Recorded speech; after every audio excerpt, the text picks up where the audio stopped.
તો કર્મ, ધર્મ, ઉપાસના, વર્ણ, આશ્રમ, જાતિ વગેરે બધા જ આપોઆપ સંકરતા આવી જશે. હા, જો કર્તવ્ય અને કર્મ નહીં કરું તો કર્મ, ધર્મ, ઉપાસના પણ હરખી માણસ કરે નહીં. આજે ઘણાને ખબર હોતી નથી. અરે દુર્યોધનની ઘરવાળીની ખબર નહોતી કે જ્યારે દ્રૌપદી ભીષ્મ પિતાનું બાણસૈયા ઉપર પૂજા કરવા જતા, ભગવાન કૃષ્ણએ કીધું તું આશીર્વાદ લઈ આય. તો શકુનીએ છળ કપટથી દુર્યોધનની ઘરવાળીને કીધું કે એના પહેલા તું પૂગી જા અને ભીષ્મ પિતાની પૂજા કરી લે. કારણ કે ખોટા હોય ને એ વધારે ચતુર હોય, સાવધ હોય. હા, અને બધાની પહેલા દોડતા હોય. એટલે શકુનીએ ગોઠવી દીધું, પણ આવડતું જ ન હોય તો. હા, કારણ કે ઉપાસના માણસ કરી જ ન હોય તો આવડે ક્યાંથી? કર્મ ન કર્યું હોય, એવું ધર્મ ન નિભાવ્યો હોય, કાયમ એસો આરામમાં જ જીવા હોય. એટલે એ પૂજા કરવા જાય છે ત્યારે કપાળમાં સાંતલો કરવાને બદલે ડૂટીએ કરીને બેઠી. એટલે ભીષ્મ પિતા સમજી ગયા. ભીષ્મ પિતા ઈચ્છા મૃત્યુનું વરદાન હતો એટલે એ બેભાન તો ના થઈ શકે. અને ત્યારે એને શ્રાપ આપે. ગઈ તી આશીર્વાદ લેવા અને શ્રાપ લઈને આવી. એટલે પહેલા કીધું છે કે ભાઈ લાંબા વાહે ટૂંકો જાય, મરે નહીં તો માંદો.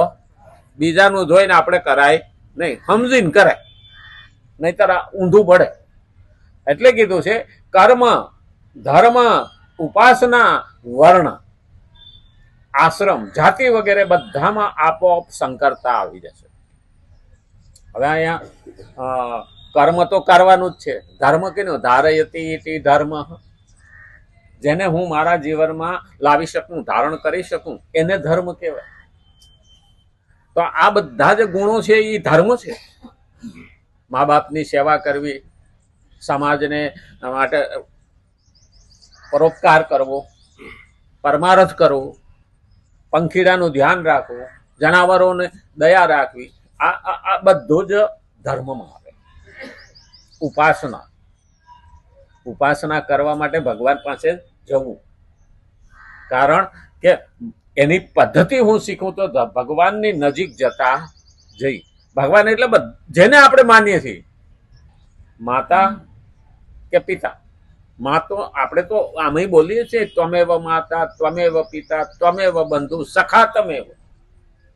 તો તમે જ મારા માટે બધું સર્વસ્વ છો. તો માં એ બની શકે અને બાપ પણ એ જ બની શકે, એ જ છે.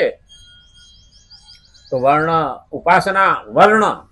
હવે આપણી ચતુર્વર્ણ વ્યવસ્થા ક્ષત્રિય, બ્રહ્મ, ક્ષત્રિય, વૈશ્ય અને શુદ્ર.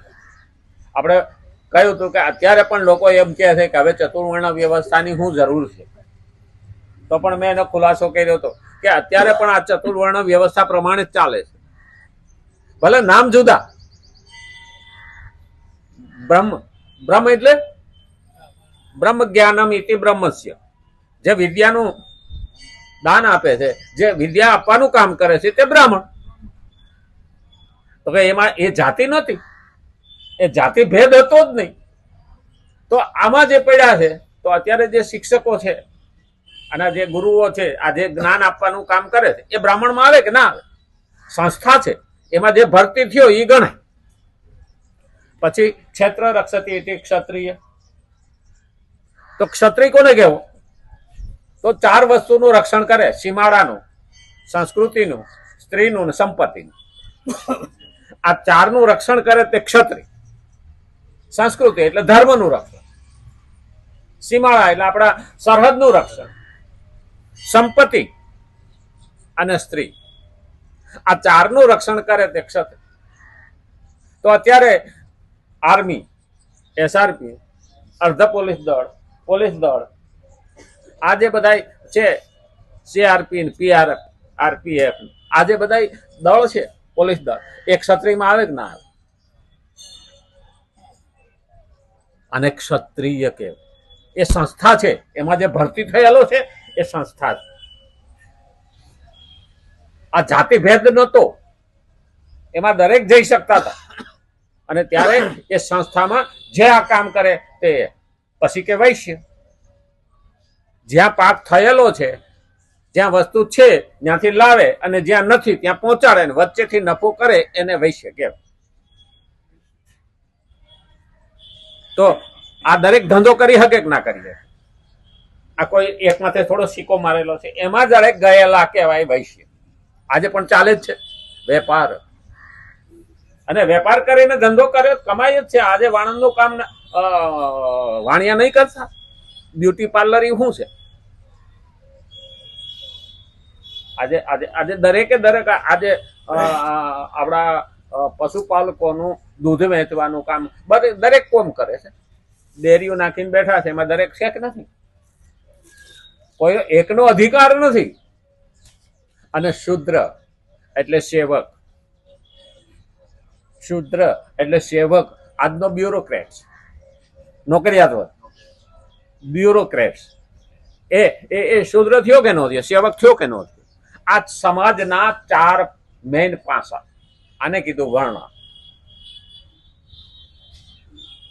હકીકતમાં આ ચતુર્વર્ણ વ્યવસ્થામાં આ 4 અત્યારે ચાલે છે. પછી ભલે આપણે એને નામ ગમે તે આપીએ, મુવા નહીં તો પાસા થયા.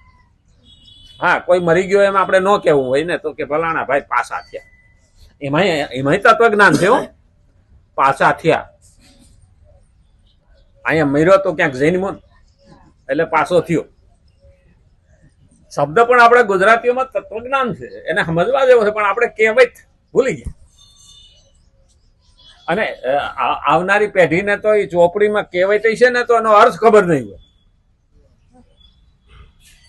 આશ્રમ, આશ્રમ જે પેલા બાંધીને બેઠા હતા એને આશ્રમ તો કહેવાય જ, પણ આપણે જીવનના 4 આશ્રમ છે. એ આશ્રમને આપણે જાણ્યો ખરો. પેલો આશ્રમ છે બ્રહ્મચર્ય આશ્રમ. આમ તો બ્રહ્મચારી, બ્રહ્મચારી, બ્રહ્મચારી એનો અર્થ ગુજરાતી કરીએ ને તો બ્રહ્મ એટલે ભગવાન અને બ્રહ્મ એટલે વેદ અને ચર એટલે ફરવું. વેદના વિચારો લઈને ફરે તેને બ્રહ્મચારી કહેવાય, અથવા વેદના વિચારો લેવા જાય, જ્ઞાન લેવા જાય એને બ્રહ્મચારી કહેવાય. એટલે 25 વર્ષની ઉંમર સુધી બ્રહ્મચારી છે. અટાણે તો કોલેજમાંથી લગ્ન કરીને આવે, હવે ડખો ત્યાં છે. પહેલા તો શિક્ષણ લીધા પછી, જ્ઞાન લીધા પછી, વિદ્યા લીધા પછી ત્યાંથી સર્ટિફિકેટ આપતા કે હવે ગૃહસ્થાશ્રમ માંડો. આપણે ગૃહસ્થાશ્રમ આ બીજો આશ્રમ છે, કારણ કે આ ઘર સાચવવાને લાયક છે કે નથી એ ત્યાંથી એને સર્ટિફિકેટ મળતું. ખરેખર સર્ટિફિકેટ પહેલા આપતા અને એ પ્રમાણે જીવન ચાલતું હતું. અટાણે તો છોકરાને હોસ્ટેલમાં મેલે ને તો મારા છોકરાને એર કન્ડિશન રૂમ વિના નહીં આવે, તો એ કોઈ ભણીને આગળ જઈ શકે નહીં. એની અંદર એ મહત્વનું છે જ નહીં, કારણ કે આજે સ્કિલ નથી, ખાલી સર્ટિફિકેટના કાગળિયા છે, સ્કિલ નથી, આવડત નથી. અને એ લીધા પછી શું થવાનું? એના કરતા આપણે ત્યાં અનુભવીનું બહુ મહત્વ હતું. આની પાસે અનુભવ છે ને તો લઈ લો. અટાણે ડખો નોકરીમાં ઘણા જોવાની અને એ જ વાંધો છે. ભણીને આવે ને એટલે પાછા કંપની લેવા વાળા શું કે તમને અનુભવ કેટલો? અલા ભણીને આવ્યો છે, અનુભવ ક્યાંથી હોય? હા, અનુભવ વિના નહીં થાય. એટલે આશ્રમ, વર્ણ આશ્રમ એટલે બ્રહ્મચર્ય આશ્રમ, ગૃહસ્થાશ્રમ, અઘરામાં અઘરો ગૃહસ્થાશ્રમ. ભલે આપણને એમ લાગતું હોય કે પૈણા વિના મજા નથી, બધા લગન વાળા લગન કરે એ મોજ મારીએ, મજા મારીએ. ના, બોલો તો એક જ હતું એને વિદ્યા લેવાનું, બીજું માથે કોઈ ટેન્શન જ નહોતું. અને અત્યારે કેવું છે? ગૃહસ્થાશ્રમમાં જતી પેઢીને સાચવવી, આવનારી પેઢીને ઊભી કરવી, ધર્મને સંભાળવો અને દેશ માટે ઉપયોગ થવો, અને તે પછી ઘર આંકવું, અને તે પછી સમાજ માટે કરવું, વ્યવહાર માટે કરવું. કેટલી જવાબદારીઓ! એટલે તો આપણે કહીએ ને તાવડી તેરવાના માગે. ઘર ચલાવવું નાનીમાં ના ઘર નથી. એટલે તો આ પ્રેમ લગ્ન કરનારાઓને ઘર માંડ્યા પછી ડખો થાય. હા હવે તમે મને ફરવા નથી લઈ જતા, પણ ફરવા ક્યાં લઈ જાય? ઘરનું પૂરું નહીં થાય. આ તો બાપાના પૈસા બે ફરતા હતા ત્યાં સુધી જલસો હતો, અને પછી તો મહિને માંડ શેડા આડતા હોય, તાણીને ભેગું કરતા હોય. એટલે ફરવા જવાનું પહેલા ફરી વાય. આમ તો ખરેખર તો લવ મેરેજમાં એ છે હો, આપણા બધા એરેન્જ મેરેજ હતા. લવ મેરેજ મને તે ભાઈ પૂછ્યું તો મને કે લવ મેરેજ કર્યા? હું કહું ના ના એરેન્જ. મેં કીધું મેરેજ કરીને લવ કરો. બોલે કે સમજા નહીં, એરેન્જ મેરેજ ને શું કહેવાય? હા, મેરેજ કરીને લવ કરવું. આપણે તો એની જે સવાલ પૂછ્યો, લવ મેરેજ એટલે પ્રેમ લગ્ન, અને એરેન્જ મેરેજ એટલે મેરેજ કરીને લવ કરવાનો. બે અજાણ્યા પાત્ર ભેગા થાય. અને પેલા તો આપણે લાજ કાઢીને આવતું હતું ને, એ તો ઘેરે જઈને ખબર પડે ને, ખોલીએ ત્યારે ખબર પડે કે બાજરી છે કે ઘઉં છે.